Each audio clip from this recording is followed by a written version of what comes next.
Hey, welcome back to Walden's World. We've got a little kid's 110 ATV, and looks like the power's working, all that. They didn't have the battery hooked up when I got here.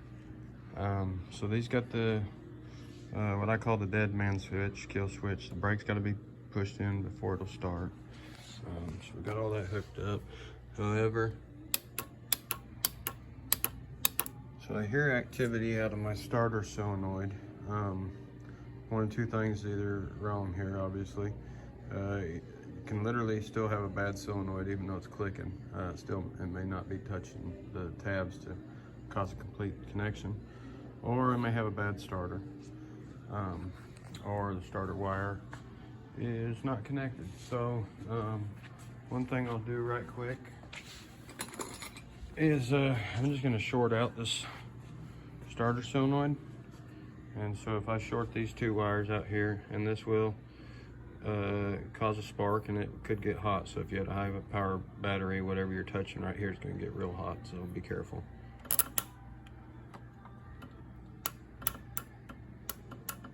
Okay, so apparently the starter ain't any good. What we'll do is we're gonna go ahead and pull the starter off and find out. Could be jammed too, but more than likely it's not good. So we'll find out right now. All right, so to get the starter out, you got three main 8mm bolts, 1, 2, and 3. You can see them, 1, 2, 3. So we'll need to get those out. And you can get these out without taking that side cover off over there. However, you can't get your starter back on without taking the side cover off. So you need to come over here and pop your flywheel cover off, which there's no oil behind there if your bike is running properly, so no big deal. So you'll need to pull those bolts off. You'll have 1, 2, and take note on the size. This one should have a ground wire, or at least one of them usually on this side of the case, so remember that, because your bike won't run. There's another one right there. Take that out. And then this should be loose. May have to smack it with a wooden hammer or something like that. We're also probably gonna have to remove this. Should be some 10mm on the bottom of that. So we'll do that right quick and we'll get the starter loose.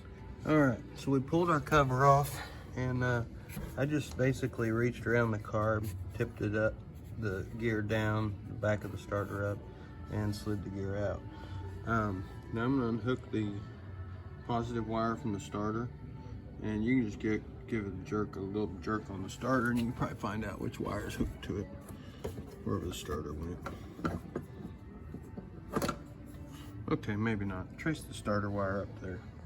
Take that off, and we'll go from there. All right, so we got our little starter back in, and still got to do the footboard there, but I like to always check them before I put them all the way together.